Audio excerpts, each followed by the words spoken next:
For my final project, I decided to train a model on poker hands in order to build a trainer for the pre-flop betting round of No Limit Texas Hold'em. Please follow along the PowerPoint slides to see all the relevant information. To slide 2. To understand what the model is doing, you need an elementary understanding of No Limit Texas Hold'em. The model focuses on games with exactly 6 players and looks at how to play the pre-flop betting street.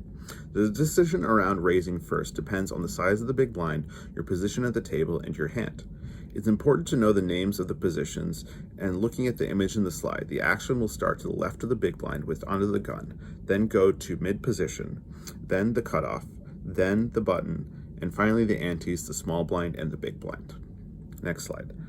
Generally, stack sizes and pot sizes are denominated in big blinds. The entire game is centered around the big blind because it determines the cost of a rotation. Otherwise, you could just wait for a very good hand, such as a pair of queens, a pair of kings, or a pair of aces. Your position is very important when deciding to play a hand because if your position is earlier, you have to act before anyone else. This is an advantage for those in late positions, with the last position being the button. The button is able to see what everyone else has done on this betting street and then respond accordingly. Therefore, the under the gun raising ranges will be much stronger than the cutoff or button raising opening ranges because these positions won't have to worry about players behind acting with more information.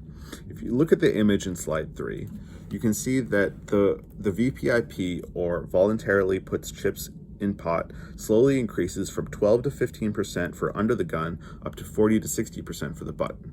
Finally, your hand will determine if you want to raise, call, or fold. The way range construction works at a very high level is you want to add in your best hands with some other bluff hands to round out your range so that when the bigger betting streets happen, you are able to be competitive. You are also less predictable if you have these bluffing hands. The 2 main categories of bluff hands are blocker hands and suited connectors. Blocker hands are hands that block the opponent's continuing hands.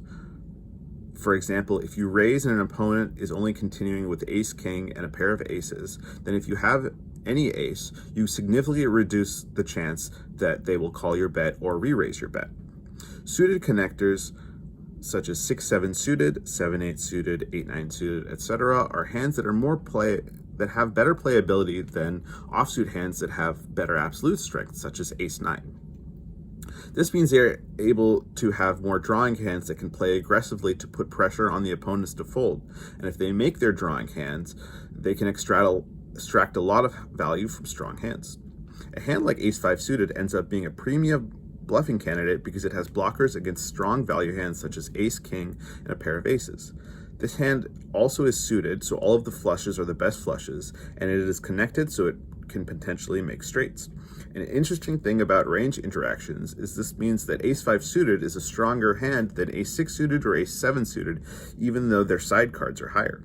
An important point is that even if you only chose to re-raise with a pair of aces, it would be very beneficial to add in some combinations of bluff hands because, for example, if you had a 2-to-1 value to bluff ratio, then 2/3 of your hand would be the best possible hand, and the other 1/3 of hands would be well-disguised bluffs. This makes it much more difficult to play against you. After someone raises, deciding whether or not to re-raise this bet is a similar process as before, but the ranges are different. This is because somebody has already raised first in, signaling that they have a strong hand. Instead of raising over the blinds, which are random hands, you will re-raise to get more value with your good hands or to force hands that are better than yours to fold. Re-raising hands will depend on your stack size, your position, the position of the original raiser, and your hand. One heuristic poker players will use is to re-raise or re-raise with hands that aren't good enough to call the last raise. For example, if a player were to raise in the cutoff with king-jack offsuit and the button re-raises, this would be a reasonable hand to add to your re-raise bluffing range. You block strong hands in the continuing range of the opponent, such as ace-king, pocket kings, and pocket jacks, and are also relatively connected with the ability to make straights.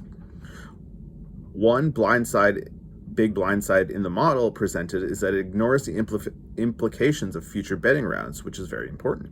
The model has no understanding of the showdown value of a hand, and ace-ace is the same as 2-2 in some ways. They're just paired cards. This is interesting because it will hopefully pick up some interesting patterns without being biased by things that humans place highest on their priorities. The hope is for the model to find opportunities that a human wouldn't.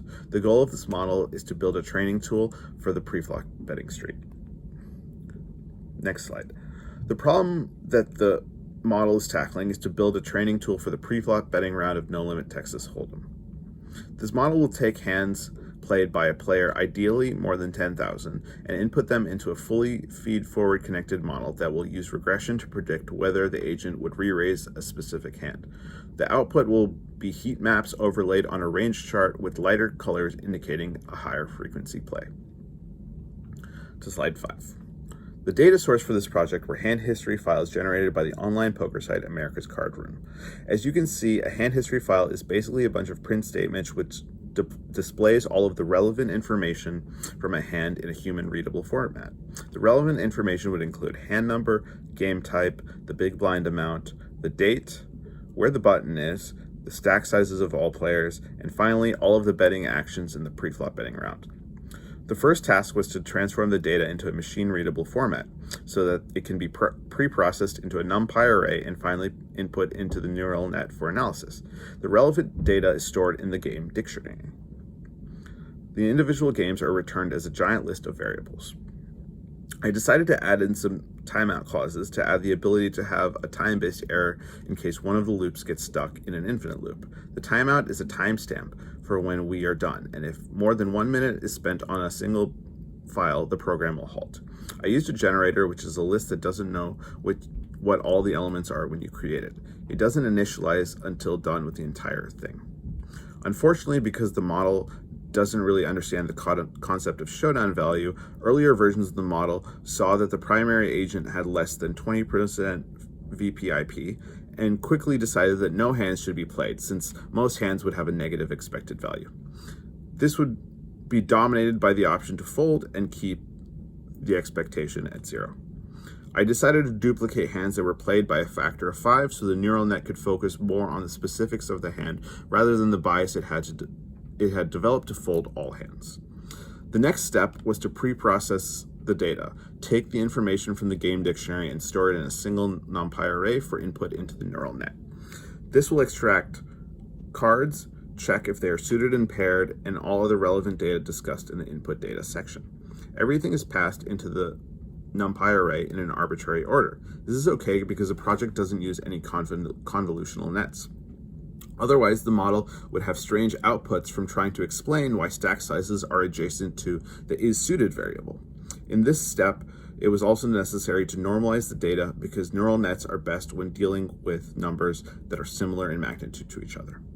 If you think of a dense layer, this is a matrix multiplication followed by an activation function. In the matrix multiplication, we are multiplying x values by our weights. However, without an intelligent way to change our weights, the adjustments in gradient descent are going to be too large with large weights and far too small with small weights. This will likely produce a vanishing or exploding gradient problem instantly. Lastly, the iterator loops through every card and the suited versions for every first card. Finally, it loops through every first card and the suited versions for every second card. Slide 6. The model depended on a fully connected feed-forward or dense model. The model is very good at learning exceedingly specific things that solve the problem it's been given. The model has all the connections, so any potential interaction is a problem the model can solve. However, the downside is this approach is a little slow and tends to have more problems with overfitting than other models. Therefore, 2 dropout layers with a factor of 0.5 were added to reduce the overfitting. The final activation function should transform the data into a form that is appropriate for output. ReLU was chosen because the output is a non-negative number, because negative values would indicate a fold, which represents a predicted bet size chosen by regression. The loss that the model is trying to minimize is the squared error from the biggest bet made by the agent. Slide 7. The validation data here is presented as heat maps on top of range charts. The heat maps are generated by the model predicting whether or not to re-raise a certain hand. So you can see in the top left corner you have ace-ace, and in the bottom left corner you have 2-2. And along the top you will have suited hands. So the top right corner would be ace-2 suited, and the bottom left corner would be ace-2 offsuit. So closer to yellow indicates higher frequency and darker will indicate a lower frequency. This is similar to using a variational autoencoder that is generating pictures of faces than using a human to tell if the faces look like faces. In general, these preflop ranges are easily verifiable by looking at charts generated by programs known as solvers. Also, as an experienced poker player, I am able to look at them and see if they look close to optimal ranges. Overall, the heat maps generated look fairly accurate. For example, if you look at the main diagonal going from the top left to the bottom right, you have all of the pairs, and then right above that diagonal you have all of the suited connectors such as 6-7 suited, 7-8 suited, 8-9 suited, etc. And the model seems to favor these hands, though at different frequencies based on the positions. This matches the intuition given in the background section. However, the model also produces a few strange outputs.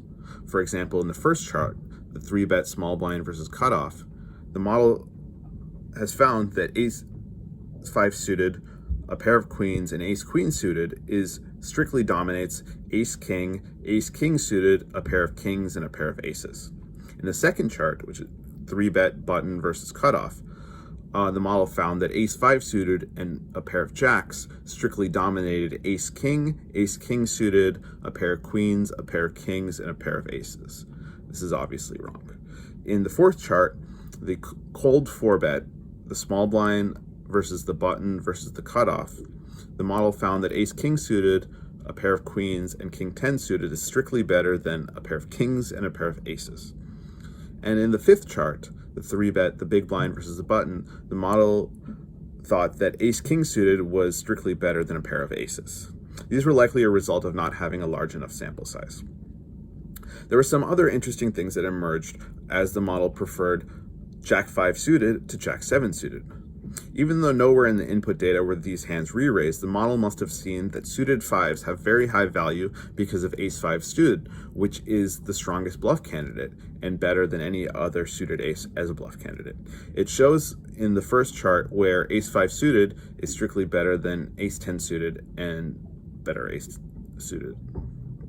I was very impressed. The model basically has no re-raises with a queen below king-queen, and much more restricted re-raising with suited queens because these hands suffer from reverse implied odds. This means reverse implied odds means the boards that you will hit will appear good, but you will be dominated by your opponent's continuing range. For example, if you re-raise queen-jack and the opponent's worst jack, given their preflop tendencies, is ace-jack, then whenever you hit your jack, you're dominated or the opponent will likely fold and not lose too much. Similarly, the worst queen played by some opponents would be king-queen, so hitting your queen could also be disastrous. Overall, the model seemed to tease out the important factors and was able to understand subtle differences based on the positions of both players, holding the cards constant. With such a crude model that had no concept of showdown value or playability across future streets where the betting is much bigger, it's very impressive to see it still have a fairly good understanding of these situations.